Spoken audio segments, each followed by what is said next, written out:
Godavarikhani general ఆసుపత్రిలో critical care భవనం త్వరలో ప్రారంభించాలి.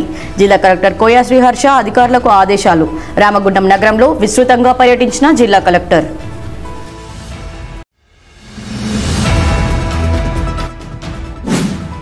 హిందుత్వాన్ని కాపాడుకుంటూ మన భావితరాలకు సాంప్రదాయాలు కట్టుబాట్లను నేర్పించాలి. కోదండ రామాలయం చైర్మన్ గట్ల రమేష్, విహెచ్పి క్షేత్ర సంఘటన మంత్రి గుమ్మల్ల సత్యం సూచన.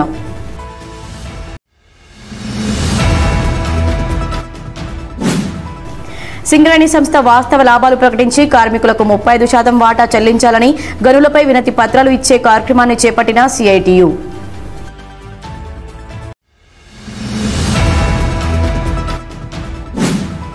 గోదావరికని రేణుకా ఎల్లమ్మ తల్లి ఆలయంలో ఘనంగా సామూహిక వరలక్ష్మి వ్రతం. వ్రతంలో పాల్గొన్న గౌడ మహిళలు.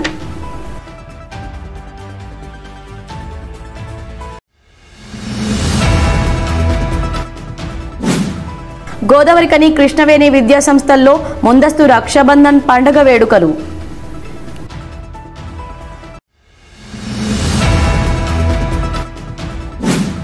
గోదావరికని ప్రభుత్వ ఆసుపత్రిలో కాంట్రాక్ట్ కార్మికులకు కాంట్రాక్టర్ జీవో ప్రకారం జీతాలను ఇవ్వడం లేదు. తెలంగాణ రక్షణ సమితి డెమోక్రటిక్ రాష్ట్ర ప్రధాన కార్యదర్శి తోడేటి శంకర్ ఆరోపణ.